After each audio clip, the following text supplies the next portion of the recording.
and gentlemen, welcome to episode 306 of the Drunk Masters podcast. I'm your host, as always, I'm Tyler, and joining me is the man, the myth, the legend himself, Sir Colonel Gables. What's up, buddy?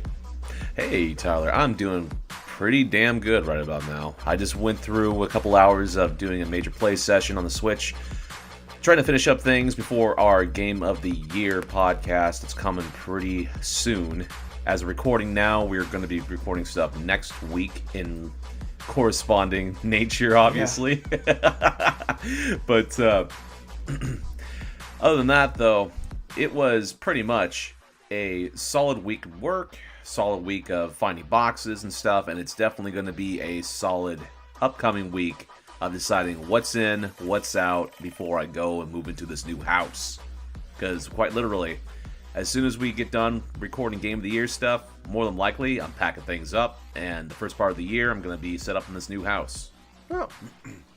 Yeah, so for the podcasting portion, I guess it kind of works out timing-wise for you as far as moving and Game of the Year stuff goes. But, yeah, it's cool. Definitely going to be like a brand new year, and all of a sudden I'm going to be finishing some games or something like that. Like, first part of the year, it's like a new settings, new surroundings. So just doing like a basic last hurrah of stuff before getting out of this house that I'm renting right now and into something in another town. It's like, holy crap, you know? Yeah. That's cool, man. It's definitely going to be a big change for you then next year. Yeah, most definitely. All right. So anyway, Tyler, how have you been doing? Okay. It's Saturday night, as always, for us when we record. It's almost the holiday season, so that's well, I guess it's a holiday season, but it's almost Christmas. Oh yeah, so that's exciting. Had a lot going on this week. A lot of big things going on. We got sister got another new car. New what? Her car. Yeah. Her car took a dump a couple weeks ago, so we just pulled some money together and got her a new car for Christmas. Aw, that's sweet. Not a new car, but new, like I said, new to us car. Yeah. So we, my parents and I put our money together and got her a car, so that's nice. Way more money than I planned on spending on her for Christmas. Well, there's a Christmas gift, though. Yeah. I was like, here's a couple $100 for Christmas. That was my plan. Give her a couple $100 cash. She's 18 now, almost 19. Did not plan to expend the amount that I did spend, but whatever. It's better for all of us. That way she doesn't use my car to go everywhere when I'm home. But yeah, no, I'm doing okay.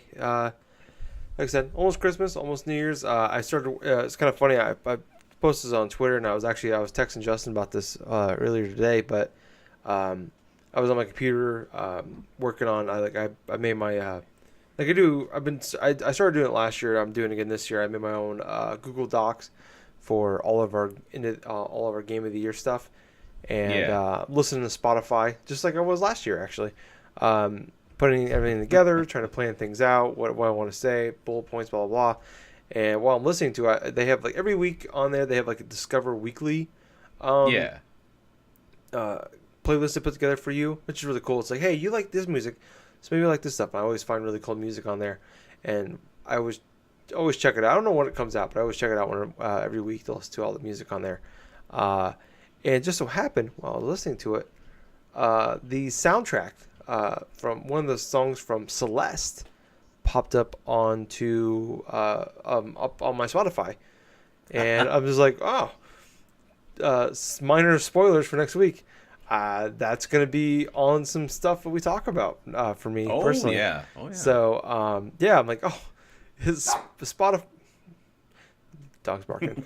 Spotify knows me too well, and it's scary that as I'm working on Game of the Year stuff, Celeste's music pops up. So I thought that was kind of a cool thing, a cool coincidence / a scary thing that happened. The internet's a scary place, people. Here's everything. But yeah, I'm doing okay. But speaking of Celeste, Gables. Yeah. You mentioned earlier you were playing a little bit. Tell us kind of how your PlayStation is going. All right. So when the last I left off with Celeste, I did in one play session from chapters 1 to halfway through 3. Now in between then and stuff, I had a little bit of an extended break from playing Celeste, but For some odd reason, I've been watching all sorts of various internet videos on YouTube while packing stuff today, cleaning out stuff, and a lot of the Game of the Year stuff have been going through and reminding me of Celeste, and it's definitely a game that when I first started to play, I felt like I had a good feel of it. Definitely felt familiar, like other games of that type that I've played before. Like the whole hard platformers and stuff like that. But now I had a renewed passion to try to go forth and try to finish this game by the end of this year. And so far, so good, as I've went through the other half of Chapter 3 when you're in that hotel. Mm-hmm. I had previously switched off the whole meter for the climbing portion and stuff because it kind of got sort of complicated for me because I started having a little bit more difficulty managing the meter on top of trying to terrain the platforms and stuff and dodge this and that.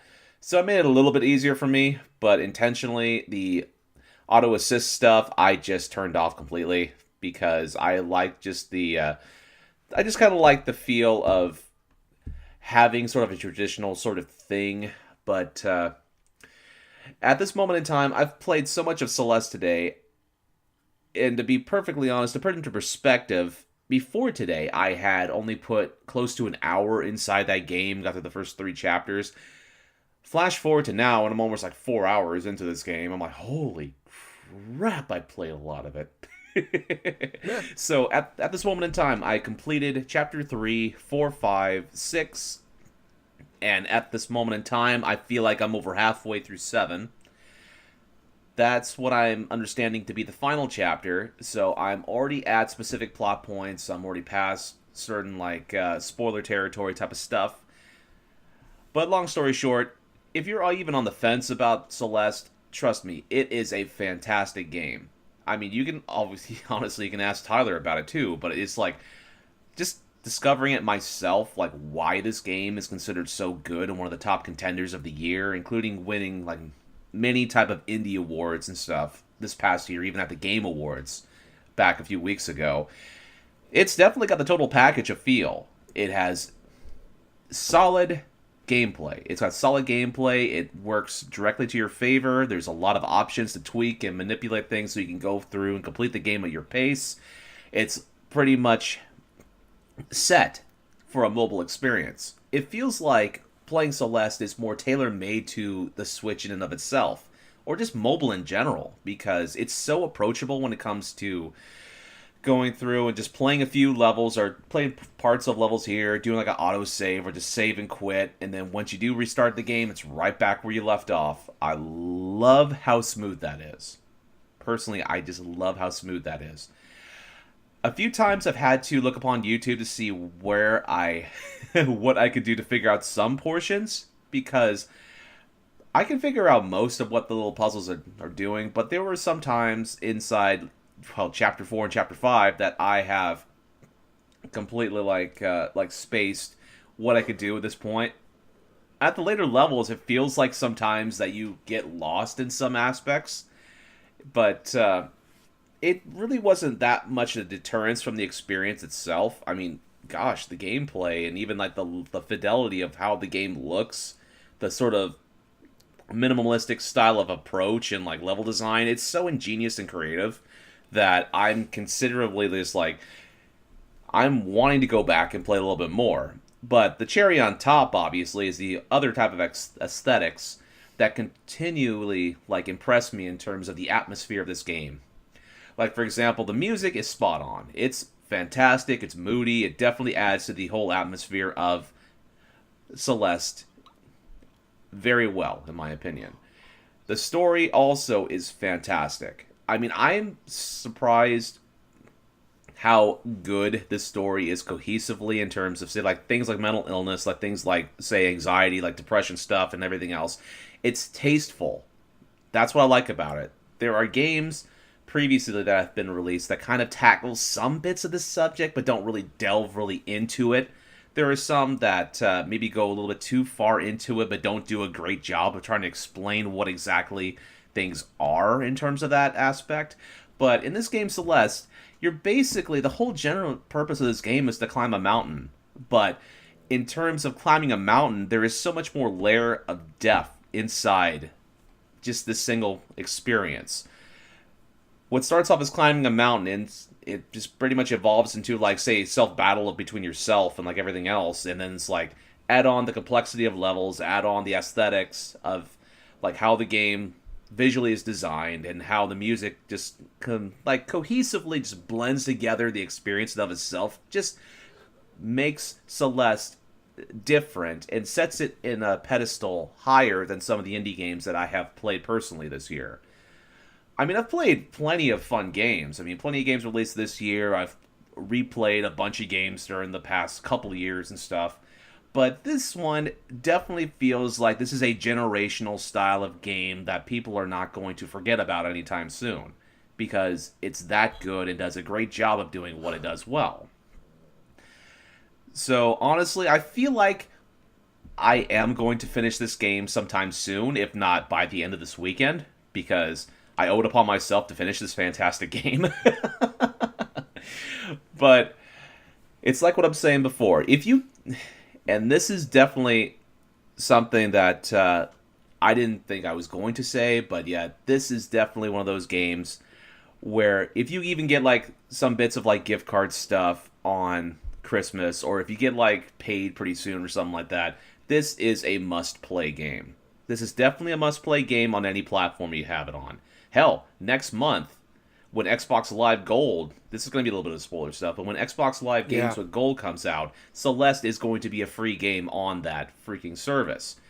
That's awesome. For any Xbox fans, pick that game up, play it through. It's a blast from the past, and it's a fantastic experience. I don't care what platform you play this game on, it's definitely a must-play regardless. So, other than that, though, I have played other types of games. I mean, I've definitely streamed more of Dragon Ball FighterZ, getting a little bit more familiarized with the characters that I'm doing in and of itself, watching YouTube videos on other players and breaking down certain aspects. It still impresses me the layer of depth I'm learning and experiencing with that fighting game. It feels like every time that I power it on, I boot up the game and I just screw around or something with combos or with certain characters or something like that. Then going through random arcade modes or just going online with ranked matches. Jeez. I just didn't think that once that game released earlier on this year, late January, I'd still be playing it to this extent, but that's pretty much what I was talking about last week, too, in regards to that game. But other than that, I dabble little bits of Smash Brothers here and there, nothing like too fancy and stuff. But, let's see. I tried playing a little bit of Dead by Daylight a couple days ago. Just played a couple of matches, just went forth and tried to install different types of patches on the Steam version of it. Which, by the way, when I checked my Steam profile for the first time in quite a while, I had learned from one of my friends that I hadn't been on Steam in like 230-something days. Which, that's pretty rare for me to be gone from a service that long. But it was pretty close to around the 300-day mark. And so I just powered it on, updated the game and stuff. But, yeah, played a few matches of Dead by Daylight. The game, honestly, is patched to an extent now where I feel like it's manageable for me to play with a controller. And the major problems I've had with Dead by Daylight this year in general is the haphazard, like, support for the controllers in general. Like, I would try to play on my DualShock 4 or on my Xbox One wired controller that I have, and it wouldn't work. Or the frame rate issues that were plaguing this version of the game for me. Like, from the get-go, there are certain fidelity stuff that I ran through, and it just wouldn't work on my computer because, quite frankly, my computer is way back from, like, 2013, and all the other drivers, even though they're updated, still kind of run the game like crap. But I fixed some bits of, like, frame rate issues with it. But the last thing I did is I downloaded the Epic Games Store on my computer. I at least bought Subnautica. That was free on there.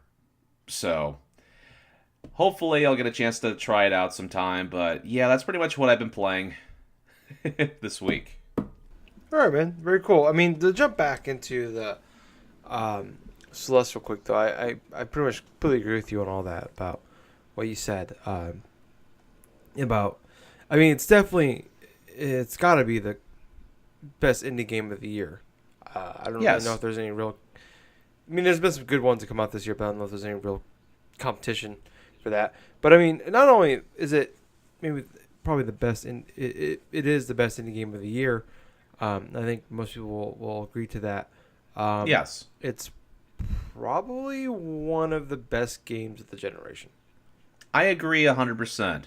And that's not taking things lightly. There have been some fantastic indie games that have been released since the releasing of, like, you know, the Switch, the Xbox One, the PS4, you know, just that generation of consoles in and of itself, even on the Wii U as well. And this is definitely fits among the absolute best of the indie games released that are ranked upon the generation, you know? Yeah. This is definitely one of those best games. Yeah, when you look at, like, Firewatch, Inside, Valiant Hearts, Child of Light. And Hyper Light Drifter. Hyper Light Drift. Ooh, don't be putting words in my mouth. It's it. Ooh.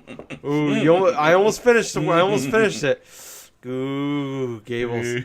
Son of a bitch. Yeah, no, I mean, I think that's what makes it kind of stand out more, and it's cool to see that. You've been seeing a lot of Game of the Year stuff coming out. Like IGN's done theirs. A lot of people. I've been seeing a lot of people like in the industry like post their personal like favorite games of the year, and to see a game that came out in January, an indie game that came out in January, mind you, still be in people's top 10 lists, top 5 lists. But to be like, it's pretty much across the board. I'm seeing people like it's in the top, mostly in the top 3 or 4 every some people's game of the year. So I think that's what's really great about this game. This isn't what makes the game great, but it's cool to see that. There's games, AAA games that come out in January or February, beginning of the year, that get forgotten about, and a game that is made by a handful of people is remembered 12 months later is really cool to see. Yeah. And just like I said today, like it's crazy coincidence. I'm working on Game of the Year stuff. You're playing Celeste, and Celeste pops up on my Spotify. It's just kind of crazy. Internet's creepy sometimes, but also awesome. But that's cool, man. I'm glad to see you jump back into that, and can't wait to. I hope you beat it. Sounds like you are very close. And I can't wait to hear your thoughts when you do beat it. But for me, I've also played a couple indie games this week as well. Just trying to, just like you, trying to complete the last of kind of like what's on my backlog right now of games that I think could be potential contenders for Game of the Year. I finished one. I started another.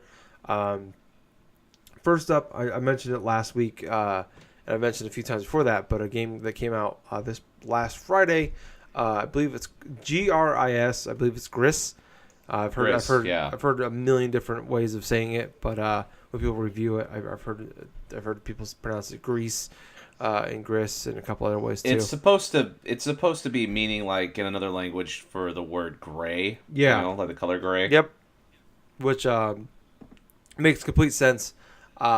Because of the game starts off like pretty much everything is gray or like a white, and it is in the way I've described it in the past, it's like a 2D journey, and I a lot of people I think have felt that way too going into it. Like the music isn't the music's really good, don't get me wrong, but it's not there all the time like it is in Journey. Where I always felt like a Journey was like the Fantasia, if people remember that old Disney movie. Yep. That's always, whenever I play that game, for some reason, that's what I think of whenever I play that game. Or when I think about that game, I think about that movie.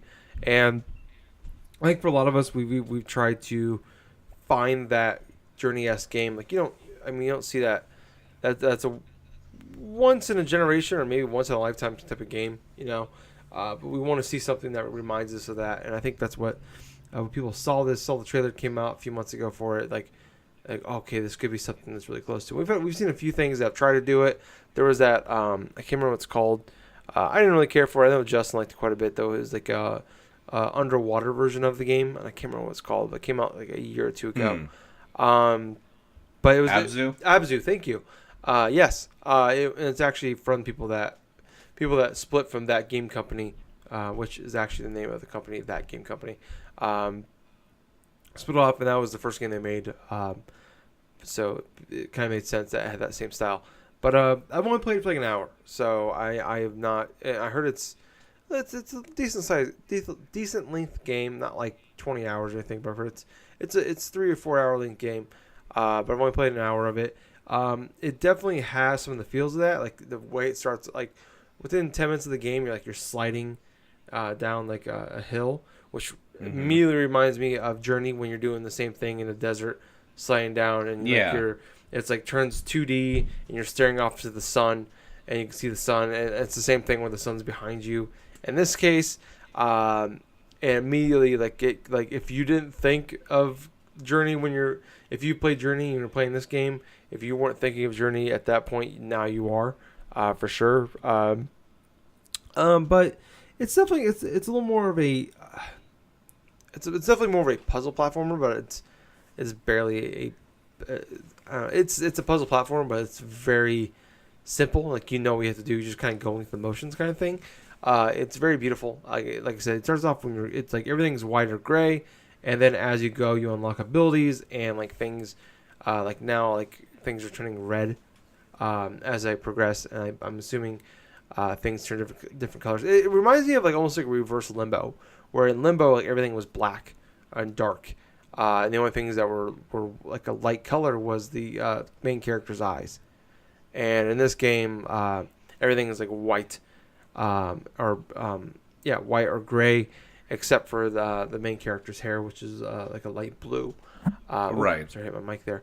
But I don't know. I mean, I'm enjoying it, going through it. Like I said, 2D side scroller, very beautiful music. Look at the game is gorgeous. The way looking at it is very pleasing. But I'm gonna keep playing it. I'm not like hooked on it like I was like Journey. Like Journey, I started playing it and I knocked it out and played through, and it was easy to do. I think it's like an hour and a half. In this game, like I said, I'm about an hour in. I need to just hunker down and play it, but I've definitely enjoyed what I played of it so far. I think it's like $15 or so. So it's not crazy expensive. It's not super cheap, but it's not crazy expensive either. So I would say if you are looking for something like a Journey-esque or something like that, or just kind of like, it's just a very soothing game. Like there's not a lot of stress. There's no pressure. It's just like if you want to just pop a game in and just relax and enjoy some good music and something nice to look at for a little while, this is something for you. And then the other game I played, this is a game I've talked about quite a bit over the last handful of months when we talk about games we want to play or games, or pile of shameless, whatever. I picked this game up months ago. It came out towards the beginning of the year. I want to say in like February or March. It's actually a mobile game. I think this might be the first time outside of Pokemon Go that we talked about a mobile game on the show.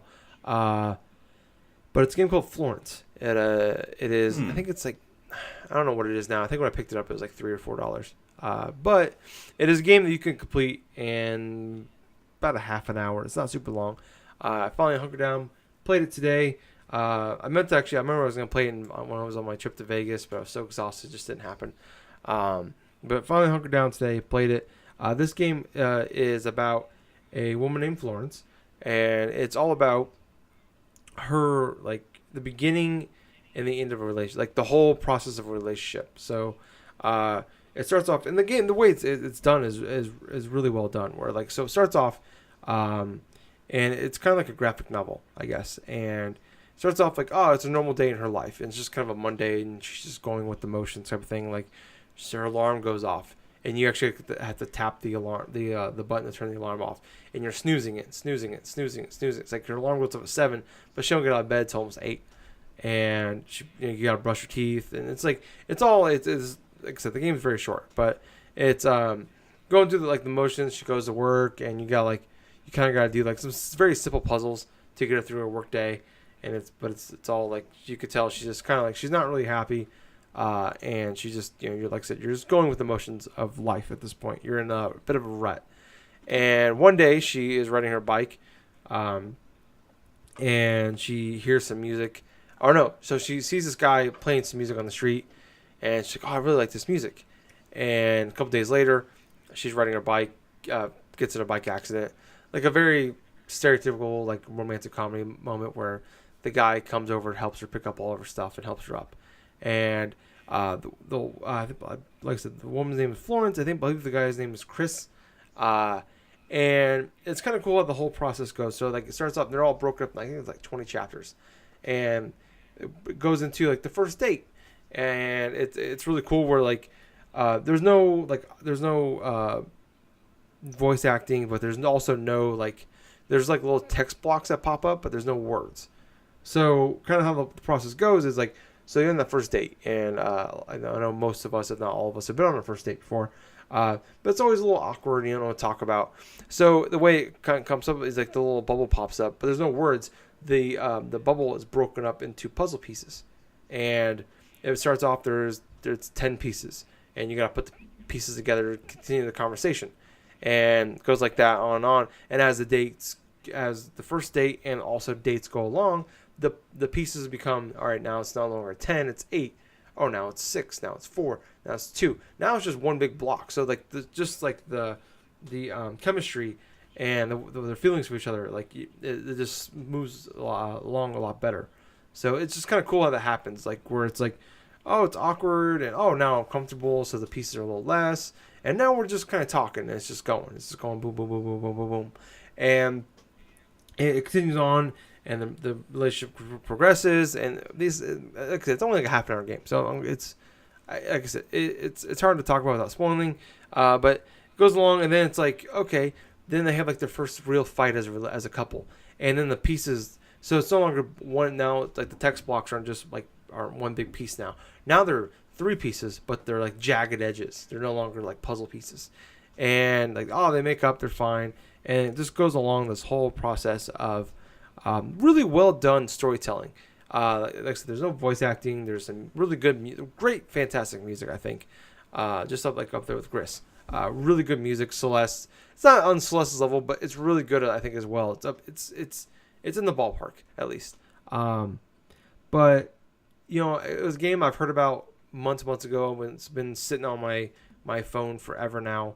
Finally, I'm just sitting there. I'm like, I got a half hour to kill. I'm gonna check it out. And played it, and all in one session. It's easy. That's probably the best way to do it. It's on Android and iOS now, by the way. But really well done game. I don't really play mobile games much. I play Pokemon Go more as just like it's a thing I do more than it's fun to do thing at this point. So yeah, I really enjoyed it. I like to see more. If there's more stuff like this, I like to play more of it because I really enjoy this. But it's a really cool a game, and unique. It's a unique experience.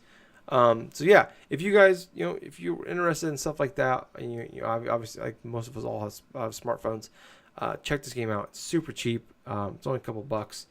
It might be cheaper now than when it was when I picked it up months ago. But yeah, liked it a lot. Big thumbs up for me. But that's all I have been playing. All right, well, Gables, let's jump into some of our topics this week. Okay. It's been it's a little slower now. We're in the holiday season, but a couple things are going on. A lot of lawsuits, oddly, going on right now. I know, right? The first one, and it's the first of, it's for Fortnite, and they're being sued by everybody apparently. First up, 16-year-old, this kid, I've heard of this kid around E3 time for the first time, but I didn't really know anything about him. But he's called the Backpack Kid. He is suing Epic Games for his move, the Floss, which I didn't know. I always thought it was like like Fortnite created this dance, that stupid like little arm, stupid thing. I don't know, it's a dumb dance, but it's the emote in the game for Fortnite. They put it in season 2 of the battle pass, so players can't even actually purchase the move anymore. People haven't been able to purchase it since the beginning of the year, but he is now suing, like I said, Epic Games.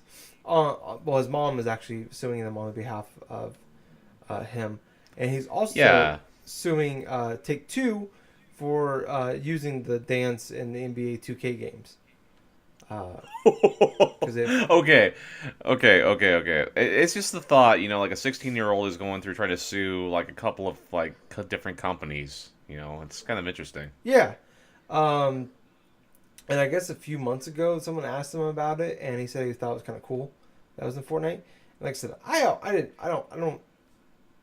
not really in pop culture stuff all that much, but I didn't know who this kid was, and I always assumed it was actually like a Fortnite dance. It's the most popular dance in like America. Like 90% of our touchdown celebrations in football this season have been this dance. So and then also Alfonso Riberos, I believe is how I pronounce it. He's Carlton from Fresh Prince of Bel-Air. He is also suing Fortnite for the Carlton dance. Carlton dance from the it's like I said, sitcom Fresh Prince of Bel-Air. And I guess they didn't ask for permission. He's also done the same thing. He is suing 2K Games because they have the dance in NBA 2K. Scrubs actor Donald Faison is also suing Fortnite for his poison dance. I had no idea what this is. And there's also a couple other emotes. But the Scrubs creator, Bill Lawrence, said that someone from Epic did reach out to him and ask about using the dance. So I don't know about what's going on with that. And then the rapper 2 Milli, no fucking clue who this is also suing for a dance called the Milli Rock, and he's same thing, selling it for or suing for for his dance for doing it without permission. So basically, 4 people are suing for essentially the same thing. I don't know. Like, we're not lawyers, Gables. Spoiler alert for people out there. But I don't know. What are your thoughts on pretty much everything going on with all these lawsuits all of a sudden for this? It just leads me up to a question of, is a dance trademarked at this point in time? Because at this point, it's like, I'm just thinking to myself, you have 4 separate cases where somebody is like suing Epic Games upon specific dances that are appearing inside of its game. At least half of them were actually asked, Epic went forth and asked permission to use these particular dances and stuff. But at the same point, I kind of feel like I'm in the where they may try to settle for some of these cases and stuff, but I don't really like I don't really see how some of these guys are going to be like, winning these court cases and stuff for these particular dances, because I personally don't know. It's definitely going to be case by case in terms of like whether or not these trademark issues are there. But in the case of that 16-year-old kid and stuff like that his mom is suing upon his like behalf and stuff, yeah, his dance pretty much became synonymous with like one of the most popular dances inside Fortnite. But at the same time, it's like he created this dance. They looked at this dance and stuff like that. But honestly, I don't personally think he's going to be seeing much of anything in terms of like compensation for that stuff. And it's only because it was a dance that they took pretty much as inspiration to put some of the characters, and it just happened to get popular inside that game. Now, in terms of like say the Carlton dance and like the rappers dance and stuff like that, if it's done by somebody popular, yeah, it's gonna be emulated and stuff and certain pop culture stuff. And Fortnite, obviously, right now is the biggest pop culture video game that's out there over the past couple of years.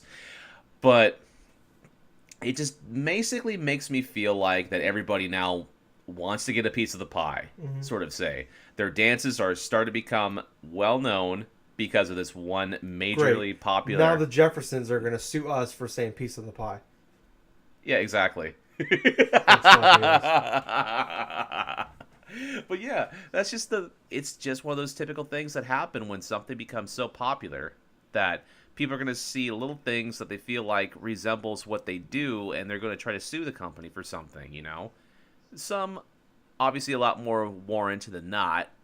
I mean, I'm just thinking about the whole Carlton dance stuff, and yeah, I could see where he could potentially just say, oh, hey, you know what, this has been my dance, blah, blah, blah, for so many years and stuff because of what he did in the Fresh Prince of Bel-Air, and everybody knows that's the Carlton dance from the Fresh Prince of Bel-Air, unless you're under the age of freaking you're 18 or younger. Yeah. But at the end of the day, I feel that some of these cases are going to be worth like settling out of court, but I think half of them are just going to be like thrown out. Personally, excuse me. Well, anyway. But anyway, what do you think about all this, Tyler? I think it's all dumb. Agreed. Obviously, not a lawyer. But I think the backpack kid guy, whatever, doesn't really help himself by a few months ago he was okay with it. He thought it was cool. Now all of a sudden he's suing for it because after, and he was the fourth one of these four. So the last one of the four to file a lawsuit. His mom was, anyways. So. I think personally, when it comes to that, I think it's more or less that he was probably told by his mom or something like that, or he just happened one day. It's like, oh, hey, maybe I can get money for the dance, blah, blah, blah, and so on and so forth, and just that's probably a last-ditch thing. Yeah. That's what it sounds like, anyway. Yeah, I think that's what it is. I'm just going to call the guy Carlton, because that's who he is to me. It's like... Obviously, you can own the rights to a dance. You can. Right. But do these guys own the rights? Do any of these four guys own the rights to these dances? If you do, you can't retroactively go back and sue people for stuff in the past. You can only sue in the future. But this one bothers me the most. The Carlton one does. Because the Carlton dance has been in several games for years now. Yep. I can remember in Saints Row 3... in like 2010 or 11, that was a dance you could do in the game. Destiny had it 40 years ago, or 5 years ago, whatever it was. 40 years ago? Yeah. Then Destiny 2 had it. Fortnite had it. I mean, it's every game that is somewhat goofy or whatever, like has emotes, has the Carlton dance in it. Like it's been in several games. I'm sure a lot of other games that I haven't played have the dance as well. This is just obviously... This has gone past just the gaming culture. Fortnite is obviously a phenomenon in the world. So it's going to stand out a little bit more. But this dance has been in there for over a year. And now we're going to sue? It's just ridiculous. The Riviero guy, whatever. Or not Riviero, that's Carlton, I'm sorry. The Donald Fiazon guy, whoever. I don't watch Scrubs. But the dance and then the rapper... same thing. I don't know. They could have other games. I don't know. Been in there, but I think all four of these will be settled out of court. I don't see these guys going on very long. I think it's like, all right, here's some cash. Epic is making money hand over fist. Here's some money for it. They're not even selling these anymore, so it's like here's some profits for these dances that we did. But yeah, I think this will be I think it's all dumb bullshit to me, but I think this will move on fairly quickly. Yeah. But keeping with lawsuits for $500, Nintendo is suing Soulja Boy. I can't really say Soul. I can't get the L in there without Soulja Boy. Yeah, I didn't realize there was an L in there. I thought it was a Soulja Boy, and then I'm like, oh, there's an L in there. Oh, Soulja Boy. Got it now. Till today. So. I remember this going on a few months ago. He announced that he's going to release his own video game consoles. But now they're out there, or they've gone out. I don't know how long they've been out for, but this kind of popped up over the last 24 hours or so. But Nintendo kind of became a bigger thing in the last 24 hours or so because Nintendo is going to sue Soulja Boy for releasing basically some. He said he's releasing his own gaming systems, which one's like a handheld that looks just like a kind of like a Switch, but there's no like Joy-Cons on it. Like it's just all one big thing. Maybe actually like a longer 2DS maybe, better way to put it.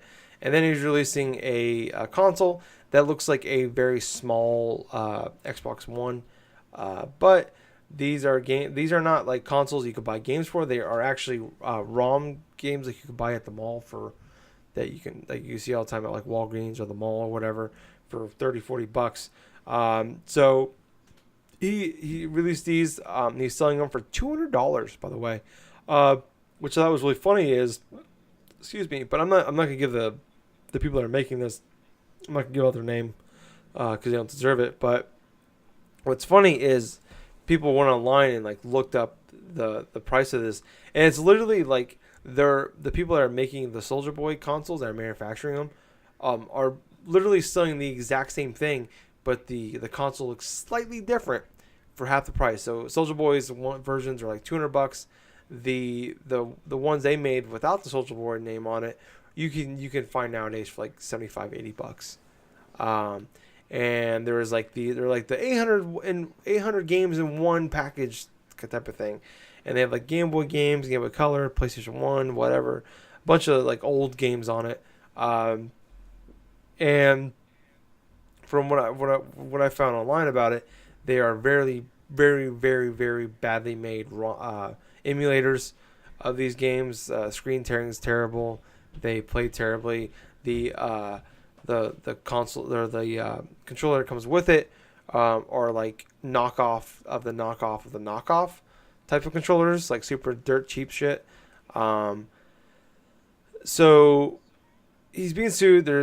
He can potentially face up to 20 years in prison. I doubt any of that's gonna happen. But like I said, he got this letter from Nintendo. Now he's being sued for it. So I don't know. This is just a crazy thing, Gables. You tweeted me about. I didn't even know about this until you. I heard a little bit about it, but I didn't know about the Nintendo suing him part until today. So why don't you jump in a little bit more? So I've been keeping my eye on this for the past couple weeks because I think potentially this is more than likely one of the biggest attempts of a scam inside the gaming industry that's happened in quite a long while. Now, the whole thing about Soulja Boy is he says that he's an avid gamer. He says he does this and that and stuff like that. And yes, there was news a while ago where he was coming out with like his own gaming consoles, his own things. Currently, he has 4 separate gaming consoles. One that's available upon the actual manufacturer's site, and the other that's like basically around the same type of consoles you could see like available on Amazon. But obviously the ones on the website that he's endorsing are a lot more expensive. The one Phase console that he has is like, it's more expensive than a PS4. Now, bar none, man. It's like his Phase console is more modeled after a PS4. You have that cheap knockoff that looks like an Xbox One S. There's even one that looks like a fucking Game Boy. Now, here's the thing. What started off as him trying to like go forth and release his own gaming systems and stuff like that. Basically, what he's doing is he's getting a whole bunch of ROMs that are on the internet. He has touted that these consoles have 800 plus games, right? But here's the problem. Most of these games are illegal content that he's downloaded online and has went through for this manufacturing stuff. Now, here's the thing. The company that he has aligned himself with has different types of like Chinese knockoff stuff that we have had like at least a couple of years ago. And the thing is, you remember what I was saying about the same type of consoles being sellable, like say on Amazon? Yeah. Well, yeah, they're also cheaper on Amazon too. Like about 99 or some bucks in comparison to say like 100, 200 and something that Soulja Boy is trying to charge on his websites. Now, on top of that, and I didn't know this at the time, but Soulja Boy actually has third-party like endorsements and stuff like that by developers like Ubisoft and like some bits of indie developers too, because of his appearances in other like E3s in the years past. I didn't know that, but those companies are like probably one of the more legit things that are on this system storefront. But what's not is just the available of games that you can actually play on this system that's built in. Like, for instance, NES games, Super Nintendo games, Game Boy Advance, N64. There's even PS1 emulated games on this thing. And what's kind of hilariously funny about that is it actually does run better on his system more so than the PlayStation Classic. Shots fired. Anyway,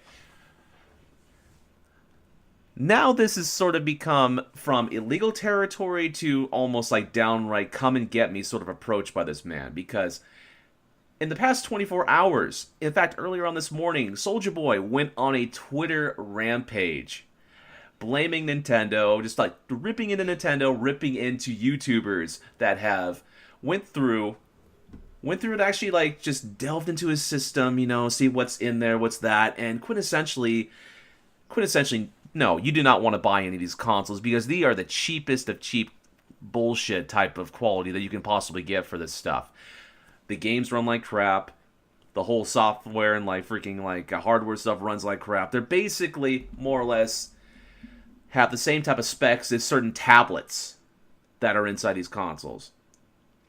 But what I see potentially that's going to happen here is I could potentially see him getting jail time because, for one, a company like Nintendo that's notorious for like even going through like companies that are, or even like certain services that have little bits of like, say, content that they could file for like ID claims or something like that in the past. This is like an entirely different level in and of itself here. We're talking like a full-on rapper here, releasing his own game systems and stuff right here, and just selling bootleg copies of games that he obviously did not get permission to from the actual developers themselves, from Nintendo, to actually have on his device, and he's selling them. He is selling them at his cost.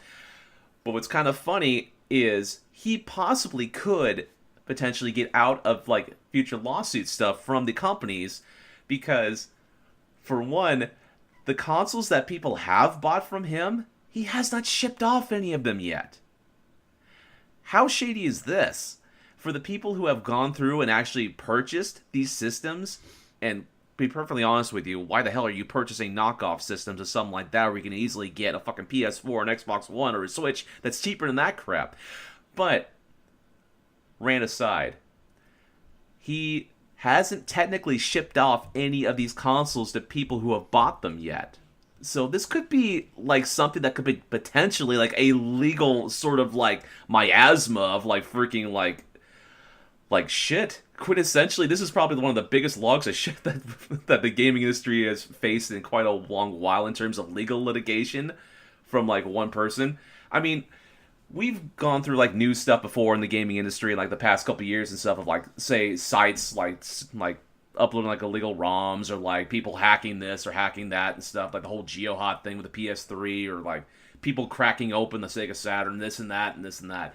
But this is actually something different where an actual celebrity wants to go through and steal profit from an actual gaming company. But the thing is, this dude is so dumb inside of his approach with what he wants to go forth and do that he's literally challenging one of the most powerful companies inside the gaming industry to do something about it. I mean, this dude, I know he's this famous rapper that he went forth and he had these various hits like 10 years ago, apparently. Hell, I don't listen to Soulja Boy. I don't know. I don't know his music, nor do I care at this point.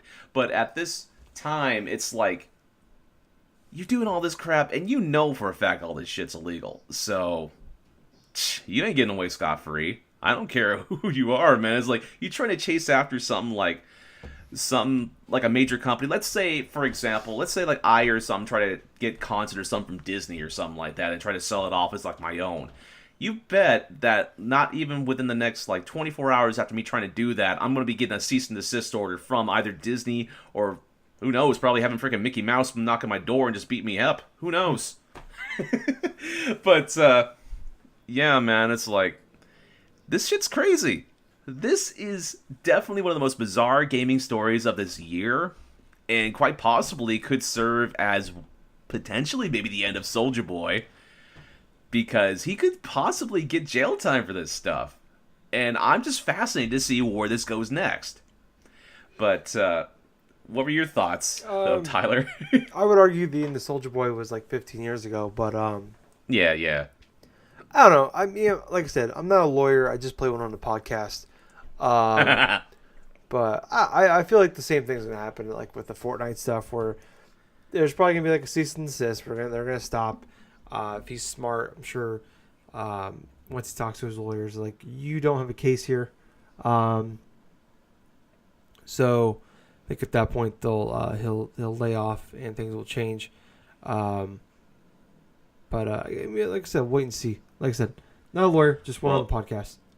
Well, I'll just say this right now. It's like, this dude is literally gloating like on Twitter and stuff that he's made so much money or something like that from selling these consoles, and to the extent we're baiting pretty much companies to try to do legal ramifications against him. Yeah, that he is definitely going to get something taken out. Oh, that's for sure. Yeah, I'm sure he's not helping his case. I'm sure if Sega and Sony want to jump in, they could right now too. I wouldn't be surprised. Well, I'll tell you what, Tyler, you should try searching out his tweets and actually reading them for yourself, and you'll get a better understanding how this is kind of spiraled down into like a cesspool. Oh yeah, no, I saw a couple when I was reading articles about it, about his reactions. I haven't read them all of them, but I just saw a couple of them. But yeah, I guess we'll have to wait and see.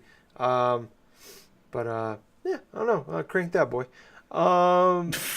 Moving on. This is kind of a quick thing. Not really a lot to say about this, but we were kind of talking about Celeste earlier. Kind of this happened a couple days ago. But Mad Max Games, which is the guys that created Celeste, announced that they had reached 500,000 copies sold, which I'm admittedly a little bummed out to hear that. I was hoping they'd sell a lot more than that. But anyways, it's good. It's still really good for a indie game. But to celebrate the fact they sold 500,000 copies, there'll be new levels added for free in early 2019, and they will be tough, is what he said. So, like I said, not a lot to add on to that. It's cool to see that. Hey, we're celebrating, hitting this big milestone with the free update next year, more than a year after the game came out. But moving on to our last topic of the show, NPDs for November, one of my favorite things of the month. So before we get into our top 20 list, the last month, November, was the first time ever that Microsoft, Sony, and Nintendo's consoles all sold over a million apiece in the same month. Wow. So, yeah. Just when we thought console gaming was dead, well, here they are, doing the best they've ever done, individually. So that's cool to hear. But moving on to our top 20 list here, I'm going to start from the bottom, and then we'll go from number 1. So number 20, Forza Horizon 4. 19, about to fall out, Gables. We keep talking every month. We talk about when's it going to happen. I think we're about a month away from. I think next month it won't be in there. GTA 5, number 19. Holy crap, it's so low. Yeah, so it's been in the top 10, I think, every month up until last month. I think was the first time it dropped out of the top 10. Dude, it's been on that list consistently for like 5 years since its launch. Yeah, and I think it's finally done. But good run. 18, Just Dance 2019. 17, Shadow of the Tomb Raider. 16, God of War. 15, WWE 2K19. 14, Mario Kart 8 Deluxe. 13, Marvel Spider-Man. 12, Mario Party. 11, Assassin's Creed Odyssey. 10, FIFA 19. 9, Spyro Reunited Trilogy. 8, Madden NFL 19. 7, NBA 2K19. 6, Pokemon Let's Go Eevee.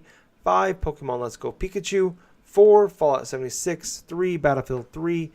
2, Call of Duty Black Ops 4. And 1, to nobody's surprise, Red Dead Redemption 2. Just looking at that list, Gables, anything kind of stick out to you on that? Well, let's see. Obviously, the Grand Theft Auto 5 stuff, just like dropping down like periodically, that is definitely an interesting thing seeing. But then again, since it's funny, it takes another like Rockstar Games made game to just basically knock out the other Rockstar game. Yeah, they had to kill itself. Well, let's see. One of the other surprises I see is WWE 2K19, but being inside the top 20. But that's mostly due because of the sales that game has. I mean, currently you can get it for like $30, like half off its initial price. And it has been that way for like almost a month now, since Black Friday. Fallout 76, oh god. It is so high on these NPD ratings, and people are just absolutely just railing on that game. And for good reason, too, because that launch was very rough. Let's see, other surprises.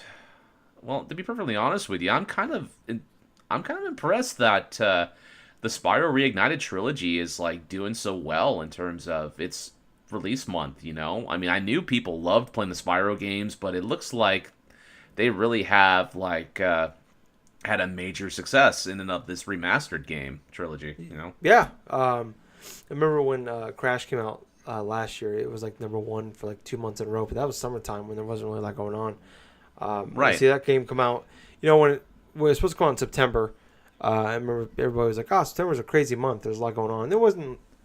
You had Spider-Man, Shadow of Tomb Raider, Destiny expansion, blah blah blah. But see it come out in November with all the big boys, and still do really well is cool to see. Go ahead. I'm sorry. Like I was just saying, other than that, though, everything else just feels kind of standard. I mean, you got a lot of the sports games that sell good, like FIFA, like Madden and stuff. Then you have the major sellers, God of War, and Red Dead Redemption 2, so that's no surprise. So everything else, those are like the few major games that I thought were pretty surprising, Yeah. Yeah, I agree. And, Red Dead Redemption 2 being number one this month, I think shocked nobody. I think a lot of people were kind of shocked. Black Ops 4 was number one last month, but that was just because they had 2 weeks had 2 weeks additional in the month to get those numbers. But to see it, and still selling strong. Yeah, and I actually forgot to mention this. I did pick up a copy of Black Ops 4 for PS4. Oh. It was $25, so I'm like, not bad. The hell not? Yeah, so I picked it up. One big thing I'm shocked about is Battlefield 5 being number 3. It felt like a game that just kind of came out, and that was it. Because I heard a little bit of buzz, like the first couple of days was out, and then it was just like I've heard nothing since. Like even people in the community. I'll tell you what, I wasn't even aware that game even released because I didn't hardly hear anything in regards to this game releasing. That's even like looking upon things like on YouTube and stuff. I didn't see like any major YouTubers like really wanting to play this game or like this and that. I didn't hear any hearsay from like the people around town or even see this game like remarkably anywhere when it was released. So it's like EA didn't really do a good job at advertising that game. No, I think the thing that hurt it though was Blackout for Black Ops 4.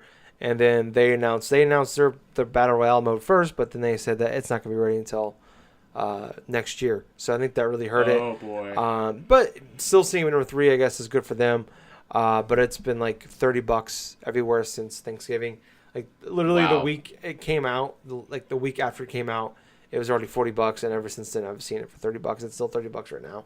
I've been kind of interested in picking it up, but just at $30, and right now I got plenty of other games I'd rather be playing. But that's never a good sign when a game releases and all of a sudden the very next week there's a sale on it. Yeah, I mean it did come out for the week before Black Friday and Thanksgiving, but still, yeah, to see that drop that low that fast says something. But speaking of Fallout 76, same way. I've seen that game consistently for $40 or less since like probably week 2 since it's been out.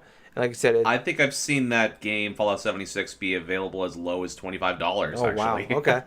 But yeah, I mean, that game has been railed more than any other game this year, any other game in a while. Probably since Star Wars Battlefront 2 last year.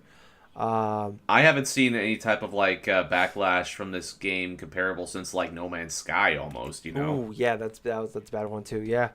Hopefully they could turn around like No Man's Sky did, but yeah, I mean, it seems like it's well-deserved. The backlash that game is getting, and I like the Fallout games, but I think a lot of people saw this coming. I don't think we saw it coming this bad, but I don't think anybody's shocked. Like everybody knows how broken their offline games are. It's no surprise that their online games are broken. Seeing Pokemon Let's Go Pikachu and Eevee at number 5 and 6 is cool. I'd like to see if they combine those numbers together where it'd be at. I really feel like it'd be number 3 for last month if it did. Easily, yeah. Yeah, but that's great to see. I think they said this is like the biggest launch week for a Pokemon game since the Pokemon Stadium came out in 64 in like 2000. So pretty big month. Like I said, Spyro being at number 9 is cool. I think like I said, the rest of it's pretty much where we expected to see it. I'm kind of a little bummed to see Assassin's Creed Odyssey drop to 11 so quickly. But it makes sense with what you look at the titles out there ahead of it. It kind of makes sense outside the Spyro thing, but first month out. But yeah, I don't know. Pretty cool month, pretty solid list there of games. I'm curious to see where Smash lands for December when we see that about this time next month. So that should be pretty fun. But Gables, I think that's going to wrap up the show for the week. Yep. Just a heads up to everybody, we've already kind of touched upon it, but the next few weeks are going to be kind of different. If a lot goes on through the course of the week, which we doubt because it's Christmas, so pretty much everybody's on break in the business. But if a lot of stuff goes on, we'll do a normal show. If not, next week will be our first of at least 3 podcasts of going over our Game of the Year stuff. Next month or next week is going to be is planned to be it's going to be like most disappointing, biggest impact. I'm a total brain fart here. Let me scroll down to my list here. Pile of shame list, most disappointing, favorite gaming moments, worst gaming moments, most anticipated for next year. And one I added for this list here, best remake, because there were so many remakes and remasters this year. A good category. Yeah, I thought that'd be kind of a fun one because the first half of the year was riddled with not so much in a bad way, but it was riddled with a lot of ports and remakes and remasters. Oh yeah. So that's what next week's going to look like for us. And then after that, we each individually are going to make our top 10 list for the 2018, not best games of the year, but favorite games of the year for us. We don't know what each other's lists are, so we'll be hearing those live on the air with each other next week. Those ones will be coming out the week after, so this should be split up into 2 parts. Oh yeah. But once again, thank you guys for listening. If you like the show, check us out on Twitter at Drunk Nerds Pod. Facebook, we have a page and group, Drunk Nerds. Like and join us on there. On Twitch, actually, you know what? On Twitch, twitch.tv/Colonel Gables. Follow him on there, please. Send him a friend request. On YouTube, Drunk Nerds. Subscribe to us on there. Give us a big thumbs up. On iTunes, Drunk Nerds Podcast. Subscribe, give us 5 stars, leave us a review, please. And also, we're on Spotify now, so follow us on there. I believe is what you do. Download our show, please. Once again, guys, I was Tyler. And I have been Colonel Gables. So until next time, everyone, I hope you have yourself a fantastic holiday season. I hope you get what you want for Christmas, and if not, hey man, no big deal. Just relax, because for one, you probably have the day off anyway. But hey, there's another opportunity for you, listeners. You can always listen to another fun-filled episode of the Drunk Nerds podcast. Hey, Gables. Yeah. Too sweet. Too sweet. Bye, guys. See ya.